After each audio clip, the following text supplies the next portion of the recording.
이제 요한복음 7장까지 이제 내용을 이제 다 끝났고요. 오늘은 요한복음 8장 말씀을 이제 같이 살펴보도록 하겠습니다. 7장까지의 내용을 잠깐 요약을 좀 해드리면요. 창조주 하나님께서 사람의 몸을 입고 이스라엘 땅에 오셨어요. 이스라엘 땅에 오셨습니다. 구약 성경에 기록되어 있는 그 약속들을 성취하시기 위해서 이제 이 땅에 오셨습니다. 그러나 대부분의 이스라엘 이 사람들은요, 예수님을 믿지 아니했습니다. 이 요한복음의 기록을 이렇게 쭉 살펴보시게 되면 이스라엘이 하나님께서 선택하신 이스라엘 민족이 영적으로 죽어 있는 모습을 단적으로 우리에게 보여주고 있다고 하는 사실입니다. 어둠과 무지와 불신앙 속에 있었고요. 이 사람들은 육신적인 탐욕과 출세에 물들어 있었습니다. 오늘날 우리의 모습과 전혀 다를 바가 없는 것을 우리가 이제 발견하게 됩니다. 개략적으로 이제 1장부터 7장까지의 내용을 말씀드리도록 하겠습니다. 1장은 성육신 하신 예수 그리스도를 우리에게 알려주고 있습니다. 요한복음 1장 11절 12절 말씀을 보시게 되면 그분께서 자기 백성에게 오심에 그분의 백성이 그분을 받아들이지 아니하였으나 그분을 받아들인 자들 곧 그분의 이름을 믿는 자들에게는 다 하나님의 아들이 되는 권능을 그분께서 주셨으니 이렇게 기록하고 있습니다. 대다수의 이스라엘 사람들은요, 이 성육신하신 예수 그리스도를 받아들이지 아니했고요, 소수의 사람만이 예수님을 믿었던 내용을 우리는 보게 됩니다. 그리고 2장은 가나의 혼인잔치와 성전 정화의 내용이 거기에 기록이 되어 있습니다. 이 가나의 혼인잔치를 통해서 포도즙이 이제 떨어진 사건을 아마 기억을 하실 겁니다. 그래서 기쁨이 없는, 기쁨이 고갈되어 있는 이스라엘의 모습을 우리에게 알려주고 있습니다. 성전 정화의 내용을 통해서 이 성전이 하나님의 영광이 떠나버린 이 성전의 실상을 우리에게 알려주고 있습니다.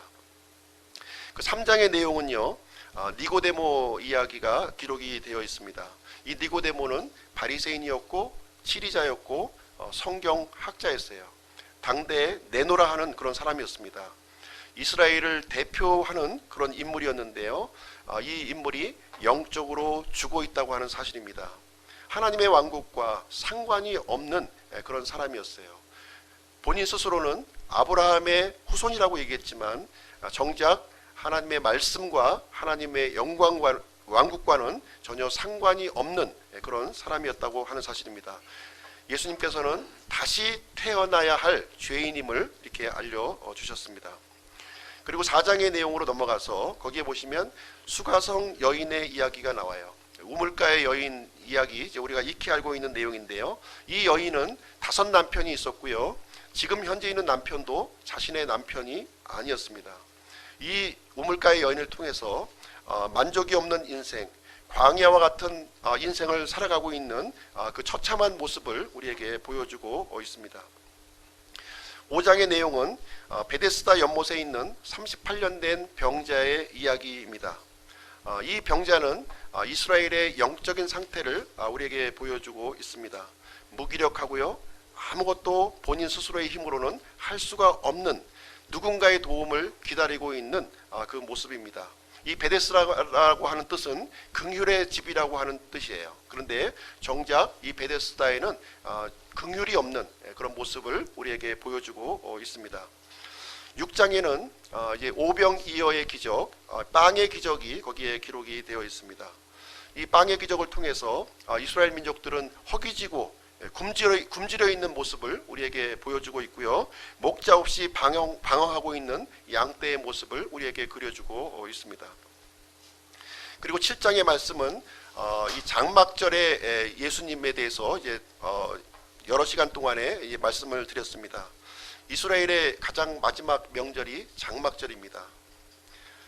이 장막절에서 이 이스라엘 사람들은 예수님을 공식적으로 거부하는 내용, 그 안타까운 내용이 거기에 기록이 되어 있습니다. 그래서 오늘은 이제 8장 말씀을 이제 전하게 될 것이고요. 먼저 본문의 내용을 간략하게 이제 소개를 해드리고 이 죄인을 향한 이 그리스도의 은혜를 한번 생각해보는 그런 시간을 갖도록 하겠습니다. 요한복음 7장 53절부터 8장 11절까지 이 본문의 말씀은 이 개역 성경을 보시게 되면 괄호 표시로 이렇게 되어 있습니다. 괄호 표시. 그리고 하단 각주로 쭉 내려와 보시게 되면 고대 사본에는 없음 이렇게 써 있는 것을 아마 보셨을 겁니다. 개역 성경을 근간으로 하고 있는 이 사본에는 이 내용이 없다는 말이에요. 그럼에도 불구하고 개역 성경은 이제 괄호 표시를 해서 이렇게 기록을 해주고 있습니다. 만약에 이 구절이 없다면, 이 본문이 없다면 서로 연결이 되질 않아요. 반드시 있어야 되는 내용이고요. 상식적으로 보아도 있어야 될 내용의 말씀입니다. 그래서 우리는 성경에 있는 그대로를 우리가 받아들이고 믿어야 하는 것입니다. 오늘 제 8장의 내용은 아마 잘 알고 있는 내용이고요. 여러 번 아마 설교를 들었던 그런 내용일 것입니다. 현장에서 간음하다가 잡힌 그 여인의 이야기입니다. 서기관들과 바리새인들이 이 여인을 예수님께로 데리고 왔습니다. 아마 아주 악한 동기를 이제 가지고 이제 찾아왔는데요. 과연 예수님께서 이 문제를 어떻게 처리하시는지 본문의 내용을 통해서 같이 살펴보는 시간을 갖도록 하겠습니다. 1절 말씀을 한번 보시죠. 1절. 예수님께서 올리브 산으로 가시니라. 올리브 산은 개역 성경에 보시면 감람산으로 우리가 이제 표시가 되어 있는 산이 되겠습니다. 7장의 마지막 절하고 우리가 좀 대조를 이루고 있는 내용인데요. 7장의 마지막 53절을 보시게 되면 모든 사람이 자기 집으로 가니라 이렇게 기록이 되어 있습니다. 이제 명절이 끝났고요.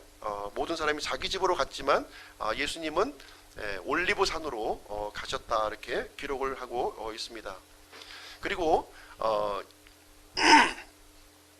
2절 말씀을 보시게 되면 그분께서 아침 일찍 다시 성전으로 들어오시니 온 백성이 그분께 나아오매 그분께서 앉으사 그들을 가르치시더라. 그래서 이 예루살렘 성전과 이 올리브산은 굉장히 인근 거리에 있다 하는 것을 우리가 알 수가 있겠고요. 예수님은 장막절이 끝난 뒤에 이 올리브산으로 가시게 되었습니다. 예수님은 아시다시피 이 땅의 삶을 사실 때 자신의 거처가 없으셨어요. 마태복음 8장 20절에 보면 사람의 아들은 머리 둘 곳이 없도다 이렇게 말씀을 해 주셨습니다. 부유하신 예수님께서, 모든 것을 가지신 예수님께서 우리를 위해서 이렇게 가난하게 되셨습니다. 가난하게 되신 이유는 무엇이냐면 우리를 부욕해 하시기 위해서 가난하게 되신 것입니다. 그래서 산으로 올라가셨던 예수님은 아침 일찍이 다시 예루살렘 성전으로 이렇게 들어오셨고요. 그때 온 백성이 예수님께 나와왔고 예수님께서는 그 백성들에게 말씀을 가르치셨다 이렇게 기록을 하고 있습니다.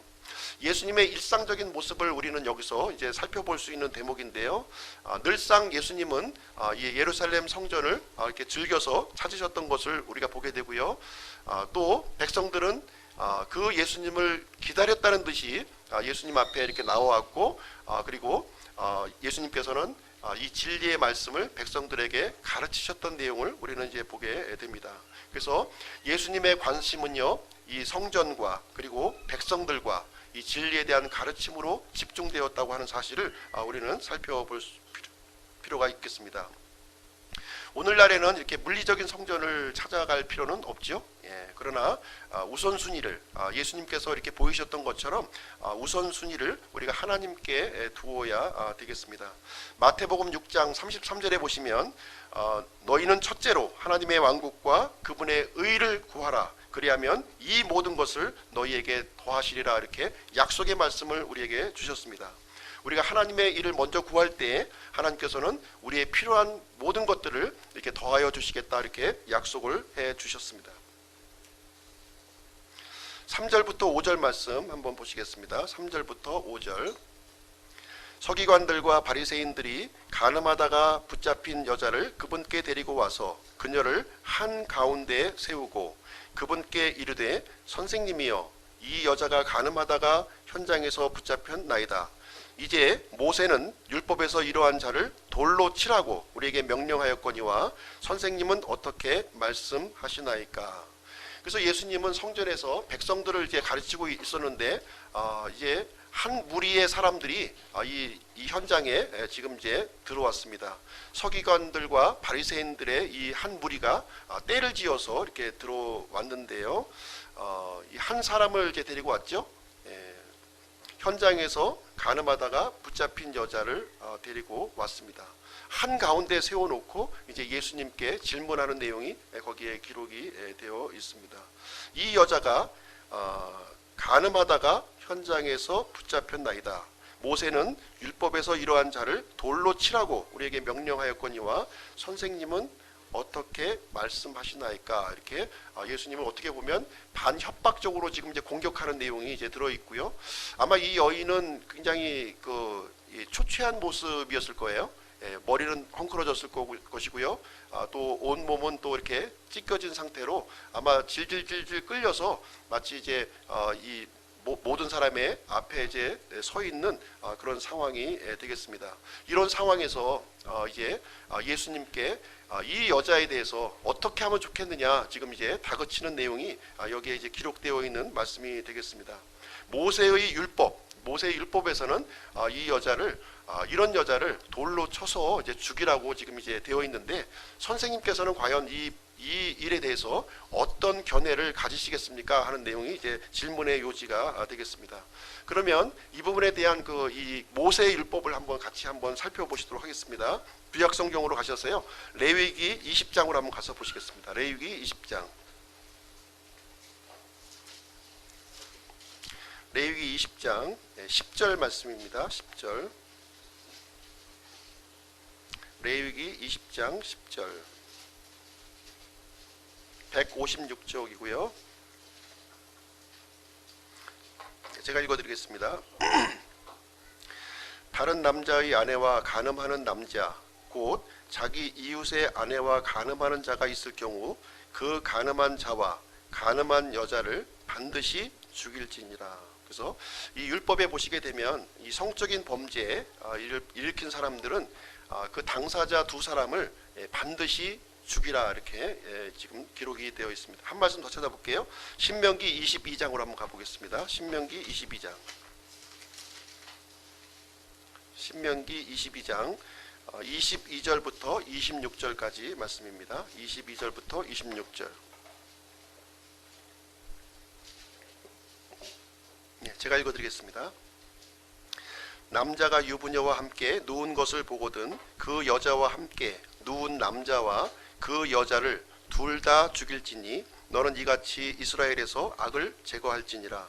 처녀인 젊은 여자가 남편과 정혼한 뒤에 어떤 남자가 도시에서 그녀를 만나서 그녀와 함께 누우면 너희는 그들을 둘 다 그 도시의 문으로 끌어내고 돌로 쳐서 죽일지니 이는 그 젊은 여자가 도시에 있으면서도 소리를 지르지 아니하였기 때문이요 또 그 남자가 자기 이웃의 아내를 비천하게 하였기 때문이라. 너는 이같이 너희 가운데서 악을 제거할지니라. 25절. 그러나 만일 남자가 들에서 어떤 정혼한 젊은 여자를 만나서 강제로 그녀와 함께 누웠거든 그녀와 함께 누운 남자만 죽일 것이요 젊은 여자에게는 아무것도 행하지 말지니 그 젊은 여자에게는 죽음에 해당하는 죄가 없느니라. 이 일은 마치 사람이 자기 이웃을 치려고 일어나서 그를 죽인 경우와 같으니라. 여기 신명기는 좀 자세하게 기록이 되어 있죠. 간음한 그 두 남자와 여자를 이제 죽이라고 이제 표현이 되어 있고요. 돌로 쳐서 이제 죽이라고 이렇게 되어 있습니다. 근데 또 한 가지 단서 조항이 있는데요. 남자가 강제로 했을 경우에는 남자만 죽이라는 거예요. 그리고 강제성이 없을 때에는 이제 둘 다 죽여야 될 것을 여기서 이제 율법은 이제 명령을 하고 있는 것입니다. 이 여인의 경우는 이제 현장에서 붙잡혀졌고요. 두 남자와 같이 왔어야 되는데 여자만 지금 온 케이스가 되겠습니다. 현행범으로 이제 잡혀서 지금 왔습니다. 아마도 이 여인은 들에서 이루어진 사건은 아닌 것 같고요. 도시 안에서 이렇게 이루어졌던 사건이었고요. 자신의 죄를 인정했을 수도 있겠습니다. 그리고 사실 이제 남자와 같이 와야 되는데 아마 이제 도망갔을 경우를 우리가 또 생각을 해볼 수가 있고요. 아니면 이 고소자들이 이 남자를 이렇게 제외했을 경우도 이제 우리는 생각을 해볼 수가 있습니다. 그래서 이 사건을 가지고 이제 예수님께 이제 처분을 이제 요청하는 내용이 되겠습니다. 다분히 이제 함정이 이제 포함되어 있다고 하는 사실을 우리는 이제 이 내용을 알 수가 있고요. 과연 이 사건을 예수님께서 어떻게 해결하실 것인가 하는 부분을 같이 한번 살펴보도록 하겠습니다. 우리 이제 두 가지 경우의 수를 좀 생각을 해볼 수가 있는데요. 예수님께서 율법대로 이 여인을 돌로 치라 이렇게 말씀을 하신다면 이제 문제가 생깁니다. 그동안에 예수님은 어떤 가르침을 하셨냐면 이렇게 그 용서하고 이렇게 사랑할 것을 그동안에 가르쳐 주셨어요. 그리고 세리와 죄인들의 친구라고 하는 그런 호칭을 받기도 했습니다. 만약에 율법대로 이렇게 죽이라고 한다면 아마 이제 그동안의 가르침이 잘못된 것이 되는 것이고 속이는 자로 아마 고소를 당해야 되는 그런 입장에 서시게 됩니다. 그리고 돌로 치라고 한다면 이스라엘에게는 이제 사형권이 없었기 때문에 로마에 있었죠. 로마의 법을 어기게 되는 그러한 일이 발생하게 됩니다. 두 번째 경우는 예수님께서 여인의 죄를 용서해 주라 이렇게 또 말씀을 하실 수가 있는 거예요. 그렇게 되면 정면으로 율법을 어기게 되는 것이죠. 예수님은 율법을 어기는 사람이 됩니다. 그래서 율법을 거역하는 죄로 이제 고소를 당해야 되는, 이제 이럴 수도 없고 저럴 수도 없는 아주 진퇴양난의 상황인데요. 이것을 이제 사자성어로 뭐라고 그러나요? 진퇴양난이라는 말도 있고 사면초가라는 말도 있어요. 사면초가. 이제 예수님이 이런 상황에 지금 이제 궁지에 몰려져 있는 상황이고요. 마치 이런 일들을 예견이나 한 것처럼 지금 이 여인을 데리고 와서 예수님을 이제 공박하고 있는 그런 상황이 되겠습니다. 예수님께서 어떻게 대답하셨는지 이 내용을 같이 성경 말씀을 통해서 보도록 하겠습니다. 6절부터 8절까지 말씀입니다. 6절부터 8절까지. 그들이 그분을 시험하며 이렇게 말한 것은 그분을 고소하려 함이더라. 그런데 예수님께서는 그들의 말을 듣지 못하신 듯 몸을 구부리시고 손가락으로 땅에 쓰시니라. 이에 그들이 계속해서 그분께 물으니 그분께서 일어나 그들에게 이르시되 너희 가운데 죄 없는 자가 먼저 그녀에게 돌을 던지라 하시고 다시 몸을 구부리시고 땅에 쓰시니라. 이것은 이제 믿지 않는 사람들도 많이 사용하는 단어죠. 너무 익히 알려져 있는 그런 내용이 되겠습니다. 드디어 이 사람들의 그 악한 음모가 이제 드러났고요. 이 여인을 이렇게 가늠한 여인을 이렇게 데려온 이유는 여인을 정죄하기 위한 것이 아니라 예수님을 고소하고 심판하기 위해서 데려왔다고 하는 사실이 여기에 기록이 되어 있습니다. 자, 예수님은 여기에 대해서 이제 어떻게 하셨는지요. 첫 번째 반응을 보시게 되면 그들의 말을 듣지 못하신 듯 몸을 구부리시고 손가락으로 땅에 쓰시니라 이렇게 기록을 하고 있습니다. 예수님께서 첫 번째 취하신 행동은 무엇이냐면 손가락으로 몸을 구부리신 다음에 손가락으로 땅에 쓰셨다는 거예요. 그래서 이것을 가지고 많은 사람들이 지금 이제 과연 예수님이 어떤 내용을 땅에 쓰셨을까 하는 내용을 가지고 이게 발표하시는 분들이 굉장히 많이 있어요. 도대체 무슨 내용을 쓰셨을까 추측과 이런 것들을 이제 많이 이제 하고 있는데요. 정답을 제가 말씀드리겠습니다. 정답 알 수 없습니다. 성경에서 그 말하지 않은 것은 굳이 우리가 추측할 필요가 없어요. 그냥 무언가 그냥 쓰신 거예요. 그것만 생각하시면 되지 뭘 쓰셨을까까지 이렇게 또 우리가 그거 가지고 시간 낭비할 필요가 없다고 하는 사실입니다. 분명한 사실은 손가락으로 쓰셨다는 거예요. 손가락으로. 그래서 성경에 손가락 용례를 한번 보시도록 하겠습니다. 손가락 용례를 한번 제가 말씀을 드릴게요. 성경에 최초로 나타난 손가락의 용례를 이렇게 보시게 되면 출애굽기 8장에 보시면 손가락의 용례가 나와 있어요. 출애굽기 8장은 하나님께서 이집트 땅에 10가지 재앙을 내리셨어요. 10가지 재앙을 내리셨는데요. 이집트 마술사들이 하나님께서 내리시는 그 재앙을 보고 뭐라고 얘기를 했냐면 하나님의 손가락이니이다 이렇게 표현을 하는 내용이 출애굽기 8장 19절에 나와 있습니다. 하나님의 손가락이 이집트에 그 재앙을 내리셨다고 하는 것을 이집트 마술사들이 그것을 그대로 고백한 내용이 되겠습니다. 그리고 또 한 번의 이 손가락의 용례를 보시게 되면 신명기 9장 10절에 보시면 나와 있는데요. 하나님께서 시내산에서 이 십계명 돌판을 주실 때 그 손가락이 나타나신 거예요. 하나님의 손가락이 나타나서 그 돌판에 글을 쓰시는 장면이 거기에 기록이 되어 있습니다. 십계명 돌판을 주실 때 하나님의 손가락으로 주셨다고 하는 사실입니다. 그리고 시편 8편 3절에 보시면 또 하나님의 손가락이 나타나는데요. 거기에는 이 온 우주 만물, 하늘을 포함해서 해와 달과 모든 천체를 하나님께서 하나님의 손가락으로 지으신 작품이라고 거기에 기록이 되어 있습니다.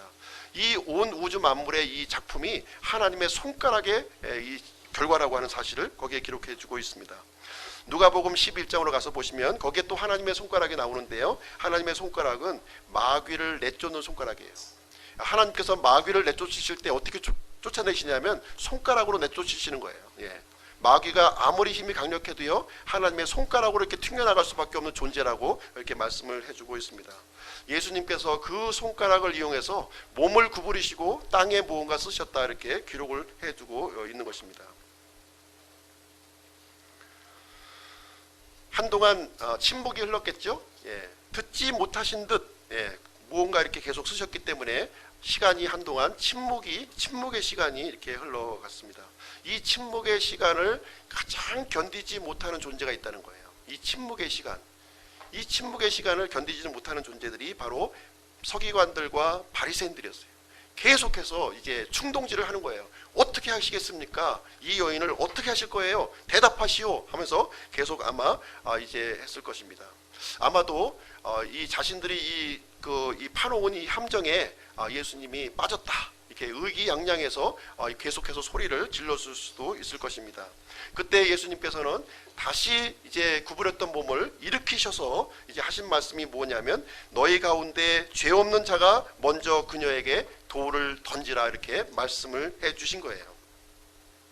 예수님은 율법을 존중하셨고요. 그러나 단 하나의 단서 조항을 이제 말씀을 해주신 것입니다.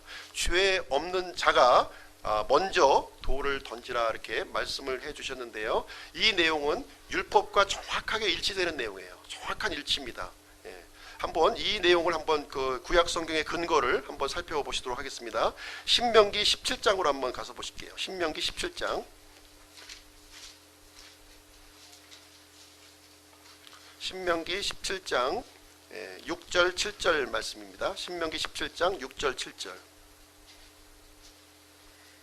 같이 한번 읽어보시죠. 시작. 죽여 마땅한 자를 두 증인이나 세 증인의 입의 증언으로 죽일 것이요 한 증인의 입의 증언으로는 죽이지 말 것이며 증인들이 먼저 그에게 손을 대어 그를 죽게 한 뒤에 온 백성이 손을 댈지니라.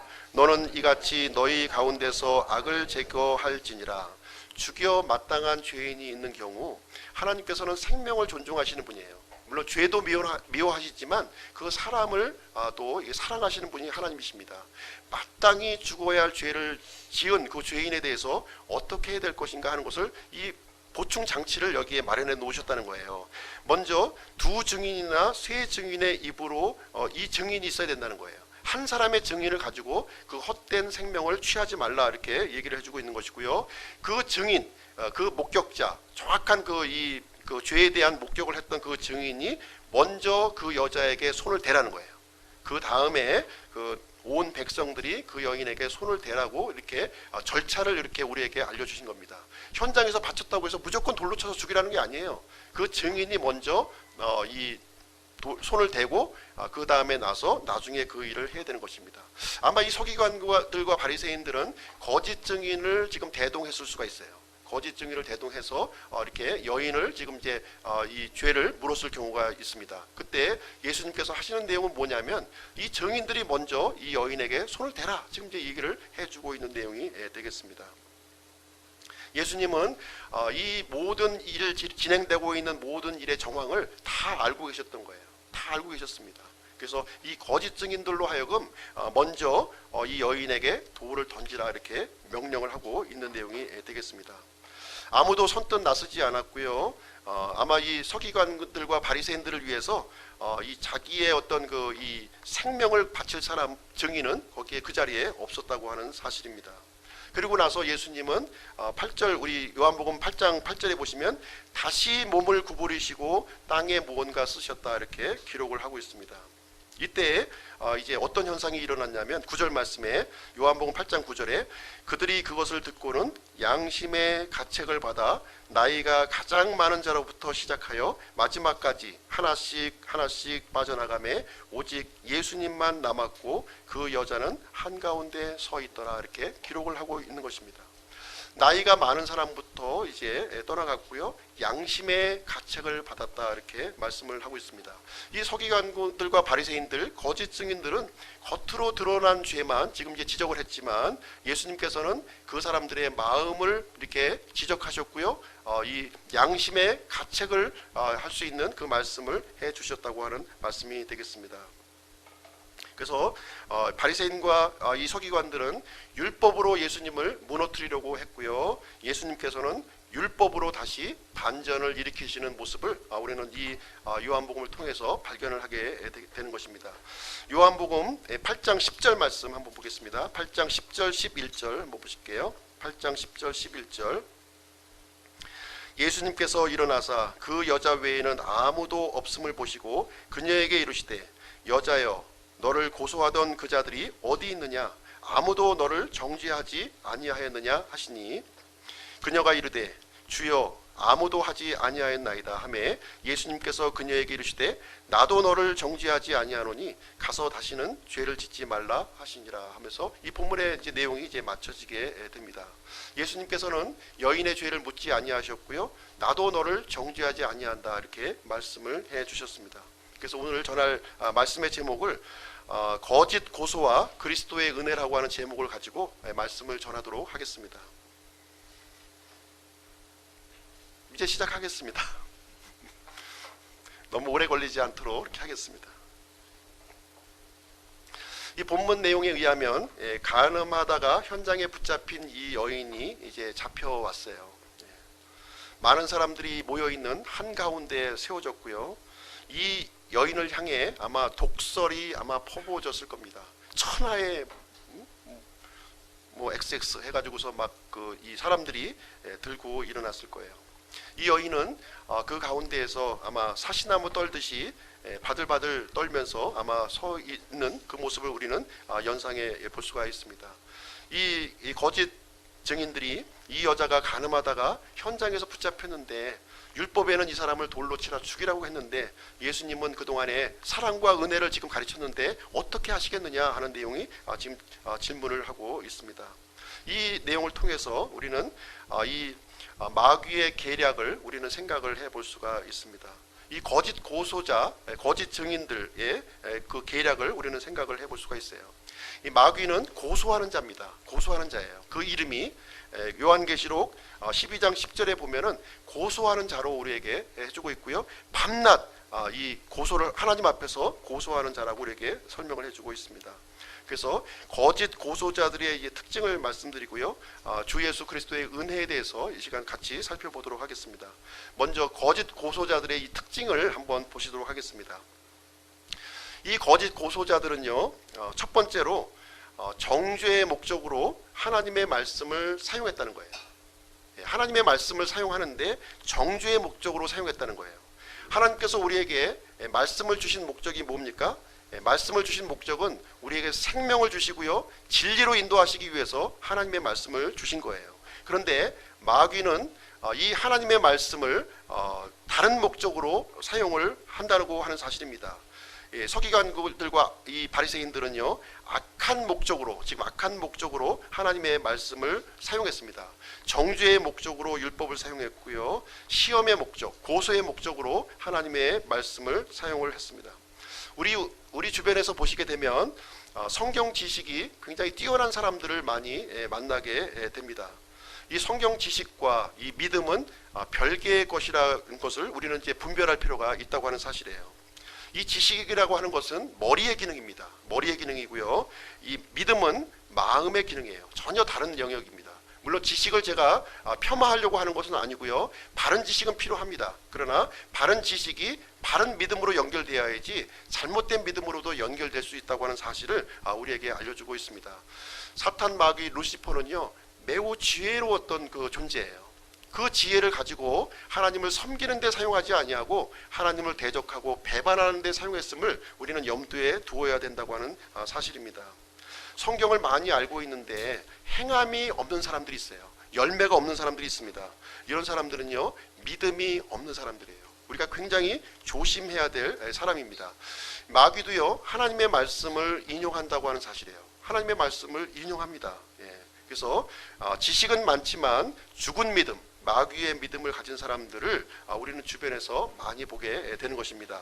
그래서 고린도전서 8장 1절에 보시면 지식은 울줄되게 하나 사랑은 세워주느니라 이렇게 얘기하고 있습니다. 이 지식이 이 잘못된 믿음으로 흘러갈 수 있음을 우리에게 경고해주는 그런 내용이 되겠습니다. 우리는 하나님의 말씀을 바른 목적으로 사용해야 되는 거예요. 멸망이 아닌 생명을 주고 자기 자랑이 아닌 신뢰를 주고 정죄가 아닌 회복을 주는데 이 말씀을 사용해야 될 것을 우리에게 말씀해주고 있는 것입니다. 이 거짓 고소자들은 다른 목적으로, 정죄의 목적으로, 또 이 멸망시킬 목적으로 사용했던 모습을 우리는 보게 되는 것입니다. 두 번째로 거짓 고소자들의 특징을 보시게 되면 자신의 죄를 보지 않았다는 거예요. 다른 사람의 허물과 이런 범법은 보았지만 정작 자신의 죄를 보지 못했다고 하는 사실입니다. 가늠한 여인의 죄를 지적했고요, 율법의 무리한 적용을 지금 이제 요청을 했습니다. 자기 눈 속에 있는 이 들보는 바라보지 못하고 상대방의 티끌을 바라보고 있는 사람들이 바로 이제 거짓 고소자들이 되겠습니다. 세 번째로 이 거짓 고소자들은요, 악한 동기를 가졌다는 거예요. 악한 동기를 가졌어요. 선한 동기가 아니었고요, 마귀의 앞잡이로 지금 서 있는 이 모습을 우리는 이제 발견하게 되는 것입니다. 진짜 목적은 무엇이었나요? 여인의 그런 어떤 정죄도 있었지만 예수님을, 이 창조주 예수님을 함정에 빠뜨리고 고소하기 위해서 그 목적을 가지고 있습니다. 지금 많은 그 사람들이 지금 이 사람들의 죄를 지적하고 이렇게 하지만 정작 하나님을 대적하고 있는 그 속에는 하나님 대적하고 있는 것을 우리는 보게 되는 것입니다. 이 거짓 고소자들은 이 가늠한 여인이 파멸되기를 원했고요, 예수님도 같이 파멸되기를 원했다고 하는 사실입니다. 그래서 이 동기도 악했고요, 그 과정도 악했고요, 그 목적도 악했다고 하는 사실을 우리는 발견하게 되는 것입니다. 네 번째로 이 거짓 고소자들의 특징은 사꾼 목자였다는 거예요. 이 서기관들과 바리새인들은 당시 이스라엘의 지도자들이었어요. 지도자들이었지만 사꾼 목자였음을 여기서 이제 적나라하게 우리에게 알려주고 있습니다. 자신의 잘못을 인정하지 않았고요, 이 무책임한 행동, 돌을 던져야 되는 이런 상황에 대해서 이 자기들은 이 그 현장을 떠나는 모습을 우리는 보게 되는 겁니다. 떠나는 모습을 보게 돼요.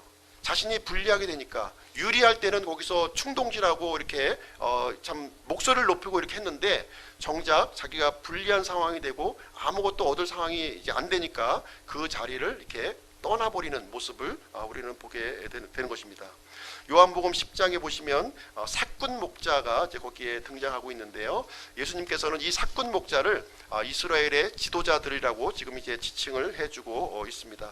이 사꾼 목자는 어떤 사람을 사꾼 목자라고 하냐면은 양을 이익의 수단으로 삼는 목자가 바로 사꾼 목자예요. 돈벌이의 수단으로 삼고 명예의 수단으로 삼고 자기의 어떤 야망을 성취할 수단으로 양들을 사용하고 있다고 하는 것입니다. 이 사꾼 목자의 두 번째 특징은 위험한 순간이 되면 도망한다는 거예요. 양떼를 버리고 도망하는 거예요. 이리떼가 몰려오면 도망하는 특징을 가지고 있습니다. 그리고 사꾼 목자는요, 절대로 책임을 지지 않습니다. 책임을 지지 않아요. 그래서 평상시 상황에서는 사꾼 목자인지 선한 목자인지 우리가 알 수가 없습니다. 잘 드러나지 않아요. 그러나 이 결정적인 상황, 또 위험한 상황이 되면은 사꾼 목자인지 선한 목자인지 우리가 분별할 수 있다고 하는 사실입니다. 모든 사람이 다 떠났어요. 이제 예수님과 여인 두 사람만 이제 남아있는 상황이 되겠습니다. 어떻게 보면 이 여인도 떠날 수 있는 상황이었어요. 자기를 정죄하는 사람이 없어졌으니까 그냥 떠나도 되는 상황이었어요. 그러나 이 여인은 여전히 다른 사람이 다 떠났을지라도 예수님을 붙들고 있는 모습을 우리는 여기서 보게 됩니다. 여인과 이제 예수님과의 대화를 보시게 되면 10절 11절에 나와 있습니다. 10절 11절 제가 읽어드릴게요. 예수님께서 일어나사 그 여자 외에는 아무도 없음을 보시고 그녀에게 이르시되 여자여 너를 고소하던 그 자들이 어디 있느냐 아무도 너를 정죄하지 아니하였느냐 하시니 그녀가 이르되 주여 아무도 하지 아니하였나이다 하매 예수님께서 그녀에게 이르시되 나도 너를 정죄하지 아니하노니 가서 다시는 죄를 짓지 말라 하시니라. 이렇게 하고 오늘 본문이 마쳐지게 됐습니다. 이 여인이 구원을 받았을까요? 저는 개인적으로 구원을 받았다 이렇게 생각을 합니다. 이 여인은 자신의 죄를 충분히 이렇게 인식을 했고요. 그리고 예수님을 향하여 주님이라고 이렇게 고백을 했어요. 그리고 예수님께서도 이 여인을 향하여 나도 너를 정죄하지 않겠다 이렇게 말씀을 해 주셨습니다. 주님께서는 지금 이 모든 사람에게 버림받은 여인, 또 율법에서도 정죄받은 이 여인을 향해서 다시 한번 기회를 주시는 모습을 우리는 이제 발견하게 되는 것입니다. 이 죄를 지은 이 여인을 향해서 은혜를 베풀어 주시는 예수님의 모습을 우리는 여기서 발견하게 되는데요. 다시는 죄를 짓지 말라 이렇게 말씀을 해 주셨습니다. 우리가 주님의 은혜를 우리가 오해를 하시면 안 되는 거예요. 주님께서는 죄를 그냥 덮어두시는 분은 아니시라는 거예요. 너를 죄를 지었는데 이 죄를 안 지은 것으로 해주겠다. 이것이 은혜가 아니라고 하는 사실입니다. 주님께서는 누구보다도 죄를 가장 미워하시는 분이에요. 가장 미워하시는 분입니다. 그리고 이 죄값에 대해서는 반드시 사망이라고 하는 것을 요구하시는 분이 바로 주님이시요 하나님이십니다. 그래서 오늘 이 여인에게 부어주신 주님의 은혜의 특징에 대해서 잠깐 말씀을 드리도록 하겠습니다. 이 은혜라고 하는 것은 받을 자격이 없는 사람에게 주어지는 하나님의 친절, 호의를 얘기해주고 있는 것입니다. 첫 번째로 주님의 은혜의 특징은 무엇이냐면 대속의 은혜라는 거예요. 대속의 은혜입니다. 주님께서 우리에게 주시는 이 은혜는요, 대속의 은혜예요. 내가 갚을 수 없는 이 죄 문제를 하나님 앞에서 대신 갚아주신다는 거예요. 대신 갚아주시는 것입니다. 사람은 자신의 죄값을 갚을 수가 없어요. 영원한 시간이 흘러간다고 하더라도 이 죄를 하나님 앞에서 갚을 수가 없습니다. 이 죽음과 영원한 형벌을 통해서 갚아야 하는 존재예요. 그러나 이 예수님께서 이 죄를 대신해서 갚아주시는 것이 주님의 은혜라고 하는 사실입니다. 우리의 죄를, 영원히 갚을 수 없는 죄를 대신해서 갚아주시는 그분이 바로 예수 그리스도십니다. 그래서 예수님께서는 이 가늠한 여인에게 나도 너를 정죄하지 않겠다 이렇게 말씀해 주셨는데요, 죄를 묻지 않겠다고 하는 말씀이 아닙니다. 이것은 예수님께서 내가 너의 죄를 대신 갚아주겠다 하는 말씀이 되는 것입니다. 두 번째로 주님의 은혜의 특징 두 번째는 다시 죄를 짓지 않도록 하는 거예요. 다시 죄를 짓지 않도록 하는 겁니다.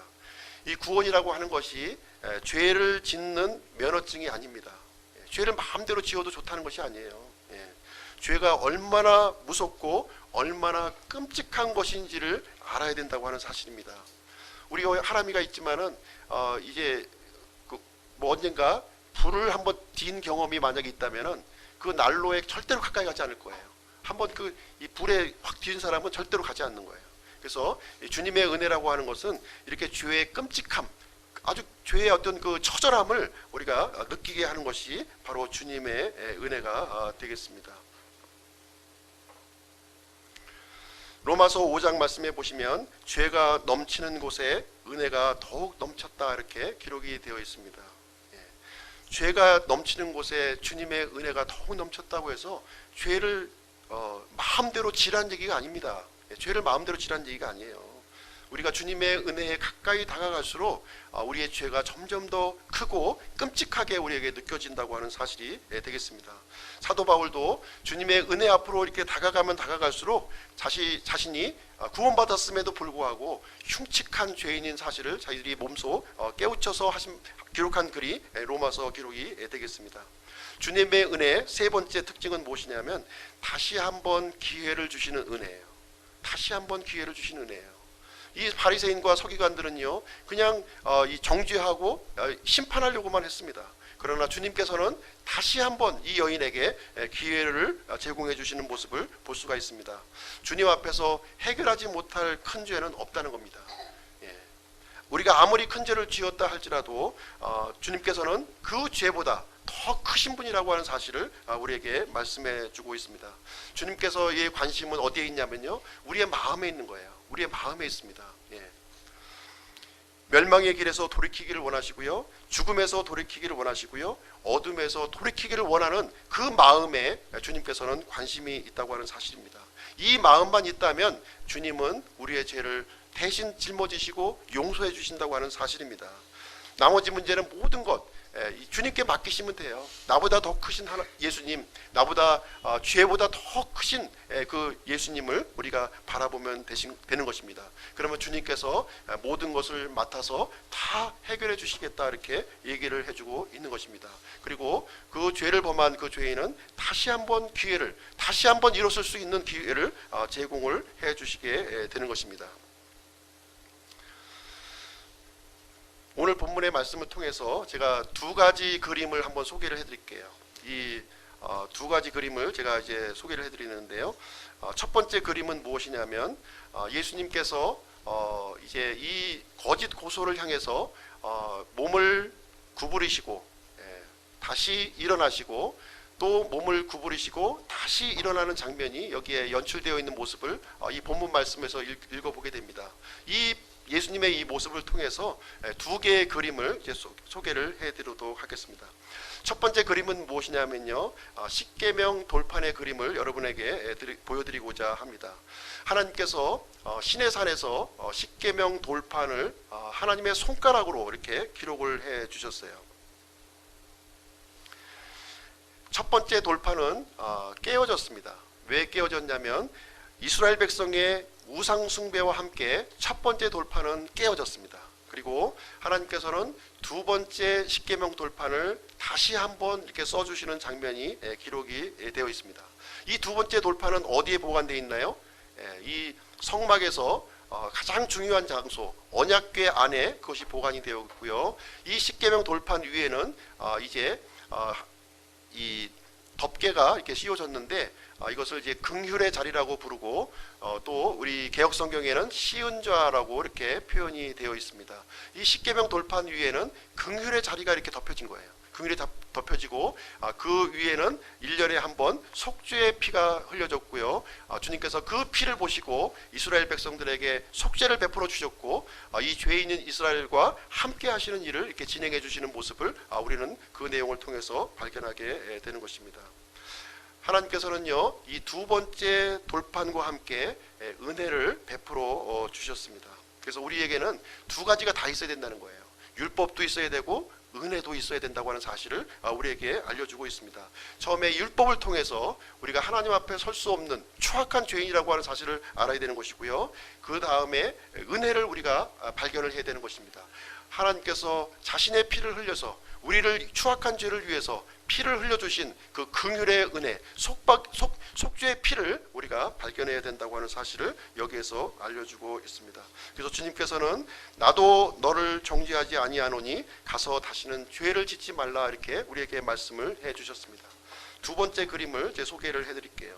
두 번째 그림은 무엇이냐면 예수님께서 첫 번째 구부리시고요, 일어나셨고 그 다음에 또 한 번 몸을 구부리시고 또 한 번 일어나시는 장면이 거기에 기록이 되어 있습니다. 이 내용을 통해서 죄인이 어떻게 구원받는지 그 내용을 우리에게 소개를 해주고 있는 것입니다. 죄인이 예수님 앞으로 이렇게 나왔습니다. 사람들이 이 죄인을 이렇게 고소하고 하는 장면이 이제 기록되어 있고요. 예수님께서 이 모습을 보시고 첫 번째 자신의 몸을 구부리시고 땅에 무언가 쓰셨다, 이렇게 기록을 해주고 있습니다. 첫 번째 몸을 이 구부리신 사건, 이 사건은 무엇을 얘기해주고 있냐면 예수님의 낮아지심을 우리에게 말씀해주고 있는 거예요. 예수님의 낮아지심. 예수님은 어떻게 낮아지셨나요? 예수님은 영광 가운데 계셨던 하나님이세요. 그러나 그 영광을 버리시고 이 땅에 비천한 사람의 몸으로 이 땅에 오셨습니다. 예수님의 첫 번째 이 구부리심은 바로 성육신 하신 예수님의 모습을 우리에게 알려주시고 있습니다. 무언가 땅에 쓰셨다가 그 다음에 일어나셨다, 이렇게 얘기하고 있어요. 일어나셨다고 하는 표현은 영어로 lift up로 이렇게 표현이 되어 있습니다. lift up로 되어 있습니다. 이 동일한 그 일어났다고 하는 그 단어가 요한복음 3장 14절에 이제 언급되어 있는데요. 요한복음 3장 14절에 보시면 모세가 광야에서 뱀을 든 것 같이 사람의 아들도 반드시 들려야 하리니 할 때 이 들린다고 하는 단어가 영어로 lift up 동일한 단어를 쓰고 있는 거예요. 그래서 예수님께서 땅에서 일어나신다는 것과 십자가에서 이렇게 들리신다고 하는 이 단어가 동일한 lift up을 사용하고 있습니다. 그래서 일어나시는 것은 바로 십자가에서 달리신 예수 그리스도의 모습을 우리에게 보여주고 있습니다. 그리고 예수님께서는 다시 몸을 구부리셨다 이렇게 기록하고 있습니다. 다시 한번 몸을 구부리신 거예요. 다시 한번 몸을 구부리셨다고 하는 것은 무엇을 얘기하냐면 십자가에서 피를 흘리시고 죽으시고 그리고 땅에 묻히신 것을 우리에게 보여주고 있는 그림이 되겠습니다. 예수님은 이 인류의 모든 흉악한 죄를 위해서 십자가 위에 달리셔서 물과 피를 다 쏟아 주셨다는 거예요. 왜 그랬습니까? 내가 받아야 될 그 저주, 내가 받아야 될 그 심판을 예수님께서 대신해서 그 심판을 받으셨다고 하는 말씀이 되겠습니다. 그 다음에 다시 이제 일어나셨다 이렇게 말씀을 기록을 하고 있습니다. 다시 일어나셨어요. 다시 일어나신 것은 예수님의 부활과 승천의 그림을 우리에게 보여주고 있는 그림이 되겠습니다. 예수님은 이렇게 땅속에 묻히셔서 그대로 머물러 계신 분이 아니시라는 거예요. 이제는 그 죄와 사망의 권세를 물리치시고 다시 일어나셨다고 우리에게 말씀을 해주고 있습니다. 모든 종교의 창시자들은 무덤에 다 머물러 있습니다. 그렇지 않습니까? 예. 그러나 기독교만이 빈 무덤이에요. 빈 무덤입니다. 기독교만이 부활의 종교입니다. 예수님의 부활을 통해서 이 죄와 사망의 문제를 일시에 완전히 단번에 영원히 해결해 주셨음을 우리에게 알려주시고 있는 것입니다. 그래서 다시 일어난 이 주님은 여인의 죄를 정죄하지 않으셨다고 하는 사실이에요. 그리고 다시는 죄를 짓지 말라 이렇게 말씀을 해 주셨습니다. 그래서 초림하신 예수님은 우리를 정죄하기 위해서 오신 것이 아니라 우리를 구원하시기 위해서 오셨다는 거예요. 잃어버린 것을 구원하시기 위해서 오셨고요. 자기 자신을 많은 사람들의 대성물로 주시기 위해서 오셨다고 말씀하고 있습니다. 그래서 우리는 십자가에서 이렇게 죽으시고 또 부활하신 예수님을 우리가 믿어야 된다고 하는 사실입니다. 고린도후서 6장 2절 말씀에 보시면 보라 지금이 받아주시는 때요 보라 지금이 구원의 날이로다 이렇게 우리에게 말씀을 해주고 있습니다. 이제 구원의 문은 활짝 열려 있어요. 예수님께서 부활하신 이후에는 구원의 문이 활짝 우리에게 열려져 있습니다. 그러나 이것이 언젠가는 다시 닫힐 때가 있다고 하는 것을 말씀해 주고 있습니다. 그 전에 우리의 자신의 죄를 회개하고 예수님 앞으로 나올 것을 우리에게 촉구하고 있는 내용이 되겠습니다. 이 구원이라고 하는 것은 내가 열심히 노력해서 이루어지는 것이 절대로 아닙니다. 어떤 선행이나 어떤 도를 닦아서 이루어지는 것이 절대로 아닙니다. 예수님께서 2000년 전에 우리를 위해서 이루신 이 구속 사역을 믿을 때, 믿음으로 받아들일 때 우리의 구원이 임하는 줄 믿습니다. 예수님께서 구원받은 성도들을 향해서 지금 이제 말씀하고 있습니다. 나도 너를 정죄하지 않는다. 다시는 죄를 짓지 말라 이렇게 말씀을 해주고 있습니다. 다시는 세상으로 들어가지 말라는 거예요. 다시는 불신앙으로 가지 말라는 거예요. 일단 주님의 이 믿음 안으로 들어왔다면, 주님의 은혜 안으로 들어왔다면 더 이상 불신앙과 이 과거의 이 자리로 돌아가지 말 것을 말씀해 주고 있습니다. 예수님께서는 이제 앞으로 조만간 두 번째 다시 오실 거예요. 다시 오십니다. 그때에는 심판하러 오신다고 이렇게 말씀을 해 주시고 있습니다. 벌주로 오시겠다는 거예요. 그때는. 그런 그 예수님을 우리가 두려운 마음으로 우리가 기다려야 될 필요가 있습니다. 이 초림하신 예수님을 거부했던 사람들에게는 그때에는 더 이상 기회가 주어지지 않을 것입니다. 그래서 우리는 잃어버린 이 혼들에게 우리가 복음을 전해야 된다는 거예요. 나만 구원받겠다고 하는 것은 매우 이기적인 생각입니다. 가장 먼저 저 멀리 미얀마 파푸아 뉴기니보다도 우리 주변에 있는 가족들에게 먼저 복음이 필요합니다. 그분들에게 우리가 이 생명의 자리, 은혜의 자리에 들어올 수 있도록 우리가 그 역할을 감당해야 될 것입니다. 디모데후서 4장 2절에 보면 말씀을 선포하라. 때에 맞든지 맞지 아니하든지 긴급히 하라고 우리에게 요청을 예수님께서 해주고 있습니다. 구원이 가장 중요합니다. 출발점이에요. 그 다음에 구원 받고 나서 빈둥빈둥 노는 사람들이 또 많이 있어요. 놀면 안 됩니다. 구원 받았다면 노시면 안 돼요. 하나님의 일에 참여하고 또 하나님을 경배하고 그 섬기는 일에 우리가 힘써야 될 것을 우리에게 말씀해 주고 있습니다. 구원의 문을 우리가 통과했다면 우리는 성화의 길에서 나 자신을 발견해야 되는 거예요. 여전히 구원받기 전의 모습이 나에게 있어서는 안 된다고 하는 사실입니다. 결론을 내리도록 하겠습니다. 이 간음하다가 현장에서 붙잡힌 여인이 바로 내 모습이에요.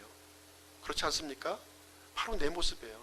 다른 사람의 모습이 아니라 바로 나의 모습이라는 겁니다. 죽어 마땅한 죄인이라는 것입니다. 모든 사람들이 보는 앞에서 돌로 쳐서 죽임을 당해야 하는 존재가 바로 나 자신이라고 하는 것을 발견해야 되는 거예요. 거룩하신 하나님 앞에 섰을 때 그 모습이 바로 나의 모습이라고 하는 사실입니다. 나는 간음하지 않았는데요, 이렇게 말하실 분이 혹시 이 자리에 계신가요? 마태복음 5장에 보시면 누구든지 여자를 보고 그녀에게 음욕을 품는 자는 이미 마음속으로 그녀와 간음하였다 이렇게 얘기하고 있습니다. 우리가 행동을 하지 않았더라도 우리 마음속으로 생각 속에 범죄를 했다면 그것도 하나님께서 책임을 물으시겠다고 우리에게 말씀해 주고 있고요. 그것은 이 간음한 여인과 같이 그 이상의 죄를 주님께서는 물으시겠다고 우리에게 말씀하고 있는 것입니다. 죄에서 자유로운 사람은 이 세상에 단 한 사람도 없어요. 단 한 사람도 없습니다. 하나님의 이 절대적인 기준에 보면은 다 미달품이에요. 불합격품이에요. 다 폐기물로 가야 될 그런 존재입니다. 그런 존재임을 알고 하나님 앞에 회개하고 돌이키는 은혜에 우리는 들어가야 할 것을 우리에게 말씀해 주고 있습니다. 오직 예수님만이 우리를 죄에서 구출해 줄 수 있는 분이라고 하는 사실입니다. 이 어둠 속에 있는 갇혀있는 나에게 빛을 비춰줄 수 있는 분은 오직 예수 그리스도십니다. 그래서 예수님은 우리의 생명의 빛이요 또 의로운 빛이시요 또 예수님은 우리의 하나님의 빛이심을 우리에게 가르쳐주고 계시고 있는 것입니다. 그래서 이 죄에서 죄가 많은 곳에 하나님의 은혜가 넘쳐난다고 말씀하셨어요. 그래서 이 죄에서 자유케 해주신 우리 주님과 동행하는 복된 한 주가 되시기를 주님의 이름으로 축원드립니다.